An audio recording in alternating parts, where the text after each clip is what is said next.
What do you think of Syracuse basketball's offseason so far? Let's talk about it.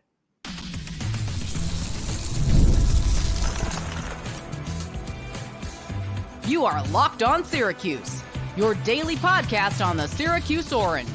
Part of the Locked On Podcast Network, your team every day. Hello, everyone, and welcome into Locked On Syracuse. I'm Jackson Holzer, and thank you for making us your first listen of every single day here on the Locked On Podcast Network, where it's your team every day, and we're free and available wherever you get your podcasts. And on today's show, I'm bringing on Neil Adler from Inside the Loud House, and we're talking all about Syracuse basketball and their offseason and a little bit of recruiting so far. So, Neil, it's good to have you back on the show, and I just want to ask you point blank right away. Let's kick things off. What do you think of Syracuse basketball's offseason so far? Well, first of all, Jackson, thanks for having me on. As always, really appreciate it. And congrats on your recent graduation. Thank off you. Into the real world. I would say it's kind of a mixed bag. They've lost 8 guys, including Judah, and they're bringing in Donnie and Elijah at the high school level, and they got 3 transfers. So they have 3 open scholarships we've talked about before. Are they better? Are they worse? I guess that remains to be seen. I think that, and seeing 7 guys hit the portal, that's a large percentage. I didn't think it would be that many personally, but it's not uncommon. I mean, teams all over the country are seeing, tons of guys, come and go and just revamping their rosters. It's just the world we live in now with the portal and NIL and everything else. I think that certain guys Syracuse lost are bigger hits, quote unquote, than others. I think Malik Brown transferring to Duke stings a little bit just because it's Duke and they're in the ACC and all that. Certainly happy for him, but he's a big loss in terms of especially his defensive presence. Obviously, 2 weekends ago, there was a lot of rumorvilles about Eddie Lampkin. He's, as far as I'm concerned, he's still there. He's on the team. He's on the team, Jackson, and it's different from the high school level where they sign a national letter of intent in the portal. They're not technically committed, quote unquote, until they step foot on campus and take a class, if I'm getting that right. So yeah, I believe you are correct on that. Yeah. And so I guess he could, flip or whatever, but let's just assume he's there right now. And I think he was a big get in terms of the center spot. I think Jyare Davis is going to be a solid contributor at both forward positions. Jaquan Carlos, I think he's a really solid player. I think that some Syracuse basketball fans aren't maybe as high on him as perhaps I am, and certainly is perhaps as high as the Syracuse basketball coaching staff is.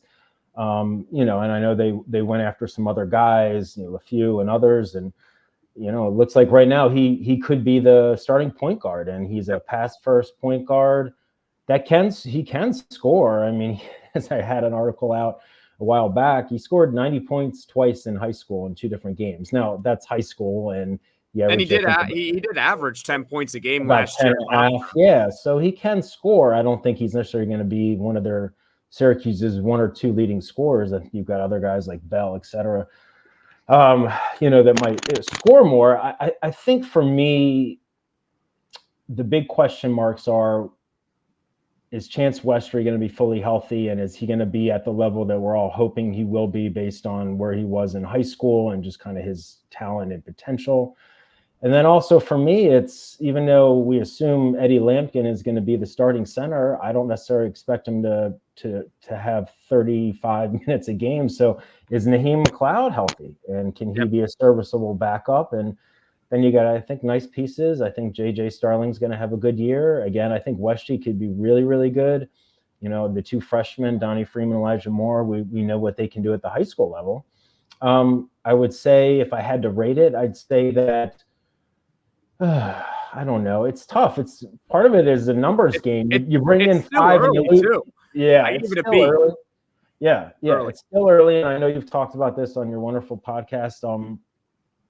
on paper, I think they got some nice pieces coming in, and I think they lost a couple of, guys that, maybe it hurts a little bit. Other guys weren't big contributors, and maybe they're finding new homes that'll be better fits for them. But it's a tough question. I on paper, if everyone's healthy, I still think this can be a solid team, and we'll see if they add one or two more, guys this offseason, whether through the portal or the high school level or maybe the JUCO level. But I don't think the team is, that much worse than last year. I think they could play maybe a little bit more cohesively, not as much ISO stuff. I still like the team on paper, but we'll see. I think I'm actually one of the more optimistic people about Syracuse basketball's roster next season, which is weird because a lot of people call me pessimistic. But you're just honest. You're not pessimistic. You know what? People can think what they think. It's okay. I'm honestly a little bit higher than most because I looked at their commit class coming in and they're 13th, which is really good. Actually, I think last time I checked, they were 12th in the country. And then I looked at, okay, well, where do they rank just in the transfer portal overall? They were 41st, but I think that's skewed because of the amount of players they lost. They lost 7 guys and they only brought in 3. So it's a little bit skewed. If you look just a little bit closer, you'll notice that the 3 players on average they brought in are significantly better than the average of the 7 players that they lost. And it's funny that you mentioned Carlos. I had someone comment on the last podcast that they think that Carlos is the most exciting of the 3 transfers that they brought in. I mean, I don't know if I necessarily agree with that. It was certainly an interesting take, but I am excited to see him next year. And who knows, at this point right now, he is tracking to be the starting point guard, which leads me to this, Neil. What do you think Syracuse still needs? It's a great question. And I don't know if Carlos is the most exciting player. What does that even mean? I think he's a really good point guard. I think he dishes out a lot of assists. I think he meant that he was the most excited to see Carlos. Oh, okay. Not the most exciting player. He's definitely not the most exciting player, and most excited to see. I would say he's the one I'm most curious about. Yeah. He's shown what he can do. He had some good games in the NCAA tournament. Jyare, he can score at the mid-range and around the rim. He'll be a good, 3/4. What was your question again? What do you so with 3 open scholarships left, what do you think they still need? Yeah. I think in a perfect world, they would, it's tough. They already have 5 guards on the roster, but again, we don't know about, Chance, hopefully he's fully healthy.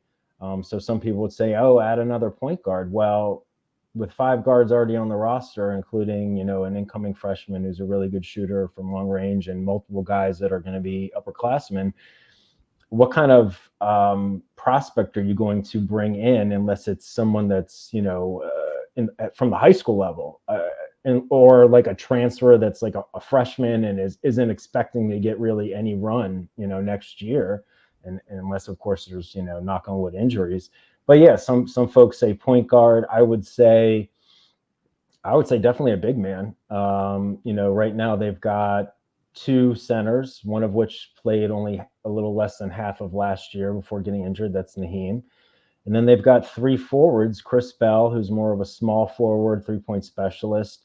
You've got Davis, who, is new to the system, and Donnie Freeman, who is ranked 6th in the country by multiple recruiting services, but he's still an incoming freshman. I think he's going to be awesome, but, let's just remember that. So I think another big man, that could play power forward / center, especially, if Eddie's in foul trouble or Naheem's in foul trouble, or again, knock on wood, injuries.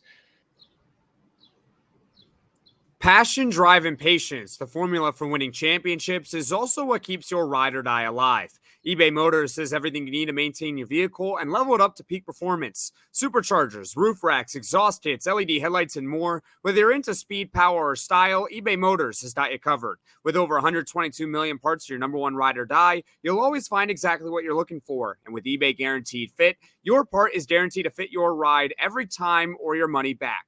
Because with eBay Motors, you're burning rubber, not cash. With all the parts you need at the prices you want, it's easy to make your car the MVP and bring home huge wins. Keep your ride or die alive at ebaymotors.com. Eligible items only. Exclusions apply.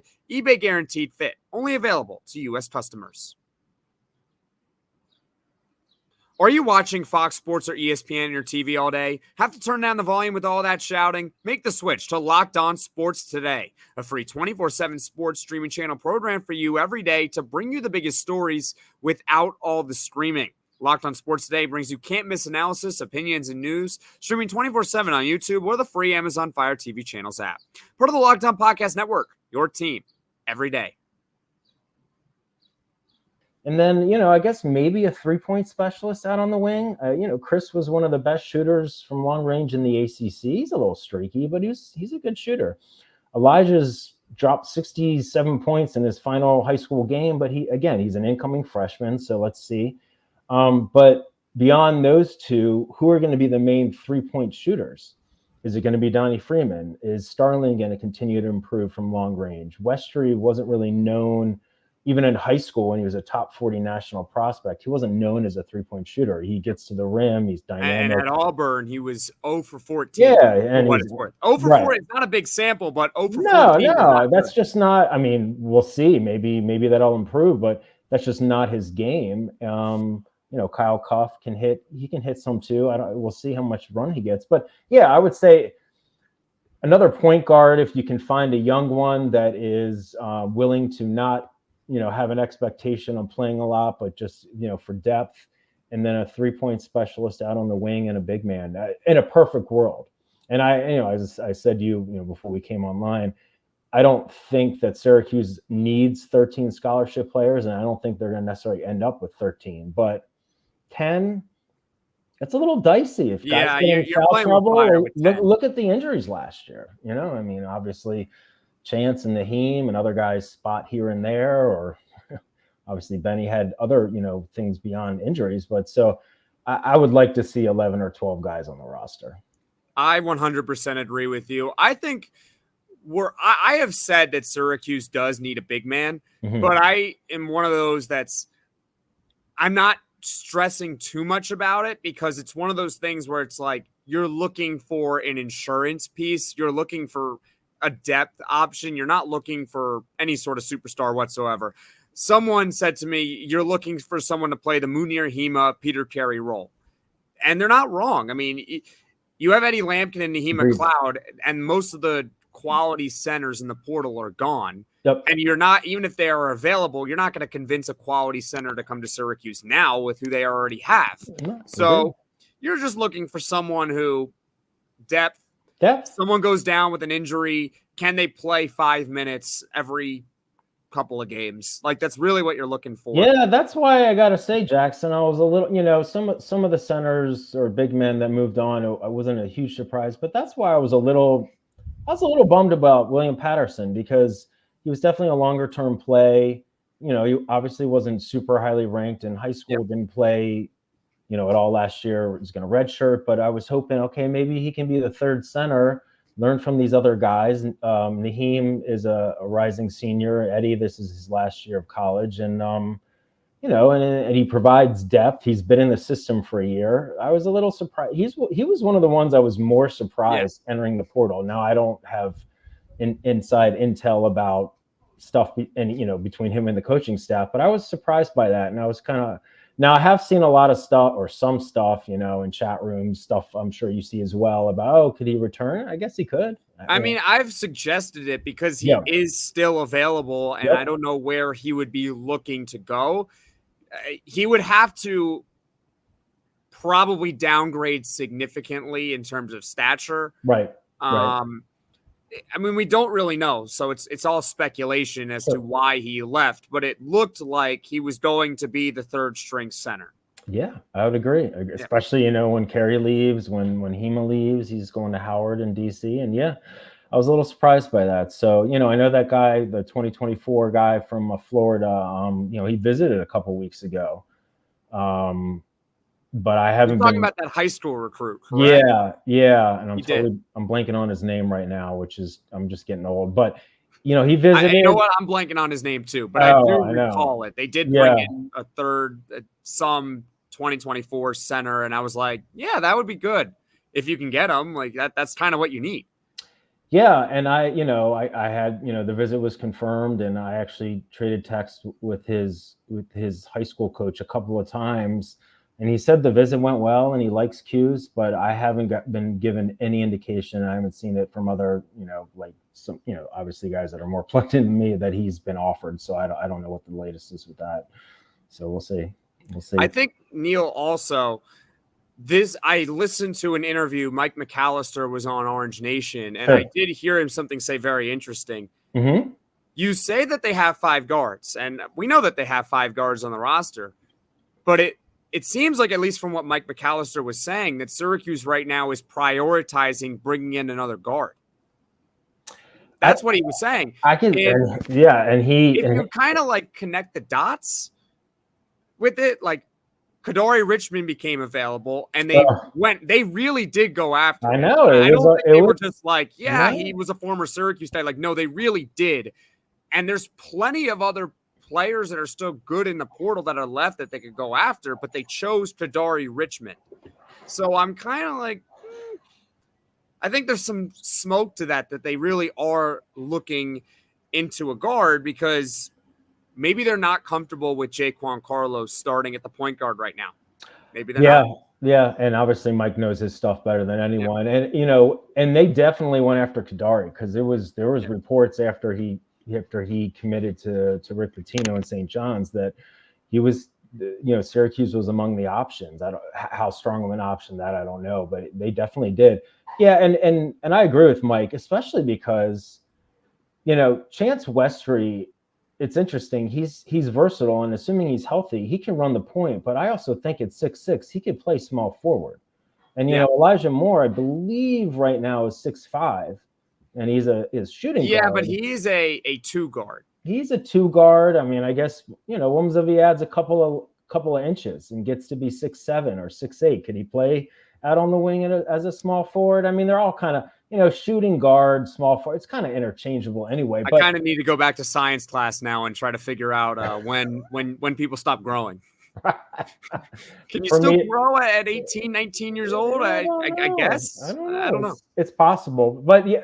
To Mike's point, it would not surprise me if they went after another guard. And I know they were showing interest, and there was all this stuff on social media about that 2024 guy. It was Brooklyn Vic. Did I get that name right?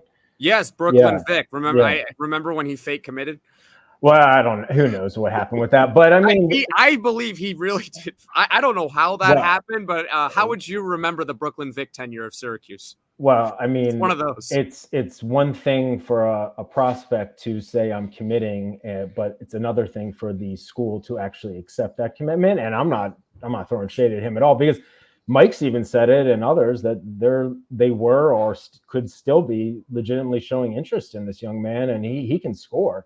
But obviously he's not committed. But that's the kind of, given where we are with the portal cycle right now, that's an up and comer at the high school level that could add some depth, but is not necessarily going to be seeing a lot of action. That maybe is the most realistic option at this point. Because, how are they going to convince, and I don't know the inner discussions between Kadari and the staff, but trying to convince him to come to Syracuse when they already had 5 guards, even though some of those guards could play, wing or, whatever. That's a tough sell, especially after Carlos committed. I'm going to push back on you on that one. Okay, cool. It's not necessarily that you're wrong in terms of like any guard, because remember, Syracuse was still going after Dakota Lafew even after Carlos. They were. And I think he would have started, but there's no guarantee he would have started. Right. If Kadari Richmond was committed to Syracuse, you got to take him. He's starting. Oh, he's playing. He's playing like the most on the team. He was the number one. One of the recruiting services had him. Yeah, 24/7 as the number one. So right. In terms of like a sales pitch, it's Kadari Richmond. He's playing. I don't think the pitch to him would be, you're coming back and you're starting. My sense would be, so how does that resonate with other guys on the team, like Carlos? You think maybe? I mean, I wonder if Carlos committed to Syracuse knowing there was a possibility they could bring in someone to take his spot. Sure. And Carlos, we just never know. And he could still, even if there was someone quote unquote ahead of him starting, he could still play a bunch, between playing the 1 or the 2. And, there's minutes to go around.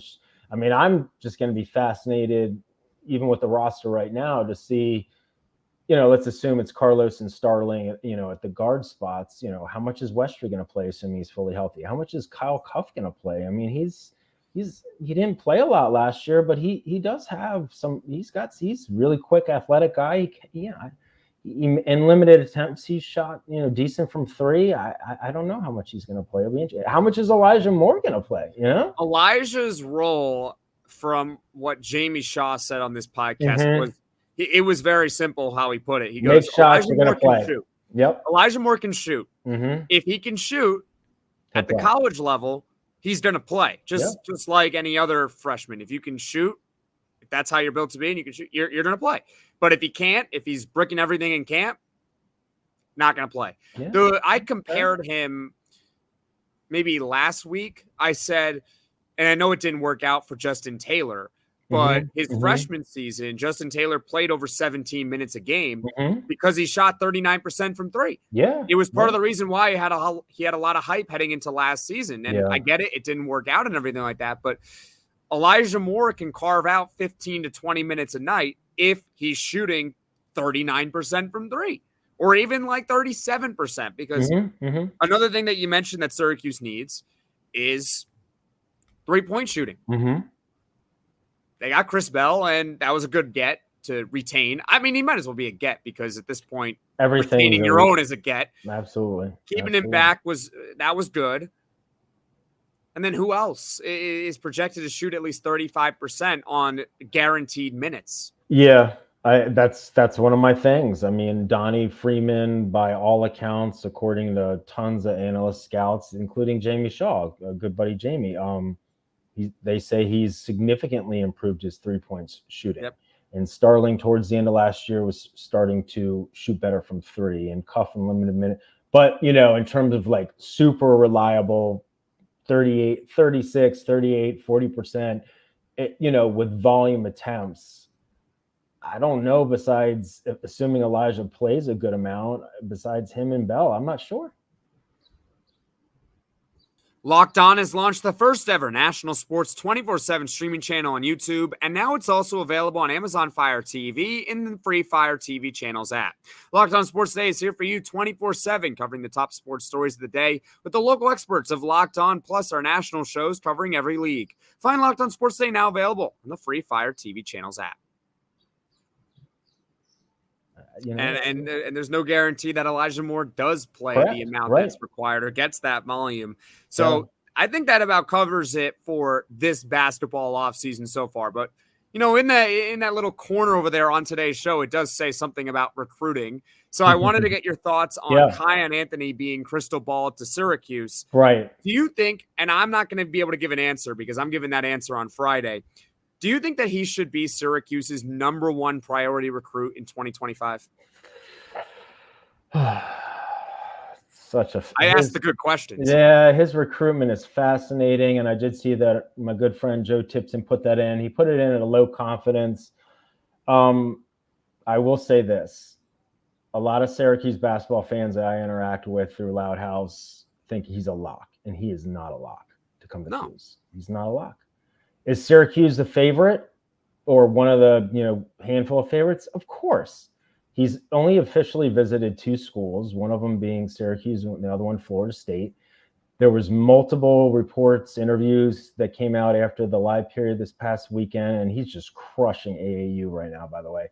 Yep. That said he's looking at more visits. He talked about wanting to visit Syracuse again, Florida State again, Indiana, Tennessee, Arizona State, which just offered him recently, and I believe Auburn, which hasn't offered him but is showing interest. And I wouldn't surprise me at all if he gets an offer from the Tigers. Top priority, I slice that up into 2 parts. Top priority from an optics standpoint, given his dad and all that, he's got to be high up there. And I will say this. He's making his mark on his own skill set and his own game now. Yes, he's Carmelo's son and all that.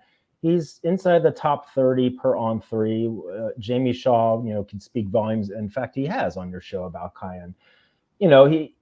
he was one of the reserves for Long Island Lutheran this past year, was playing behind VJ Edgecombe, who was a top 5 player in the 2024 class headed to Baylor. So he was a reserve, and he had a solid year. I think he averaged like 8.5 points a game in one of the country's toughest leagues. But he's killing it on the EYBL circuit so far. They said that he was one of the top 10 standout performers over the week. Absolutely. And I mean, that signals to me, because I was looking at that list. I mean, you got a combination of 4 and 5 stars that perhaps there's some, he could be a fast riser like Donnie Freeman, where Freeman was a 4. Oh, yeah. He was a 4-star. And then all of a sudden he got better and better and better. And now he's considered the number 6 player in the country. Yeah, he's consensus top 15, 5-star consensus, as high as number 6. But yeah, to get back to Kiyan, I think from an optics standpoint, some people think that it would look really bad on the staff if Kiyan went elsewhere. And my pushback is just always going to be, if Kiyan Anthony decides that he wants to carve out his own legacy and wants to play, not because he doesn't like Syracuse, of course he does, and he's got a great relationship with the entire staff, but if he just wants to go somewhere and do his own thing, there is nothing that the staff can do about that. And I don't think it makes the staff look bad. The other thing is that he's a really good player, and I think if he has a strong senior year at Lehigh, he's going to keep moving up in the rankings. He could get more offers. I've seen things where he wants to commit before his senior year or during his senior, so this thing could have a way to go.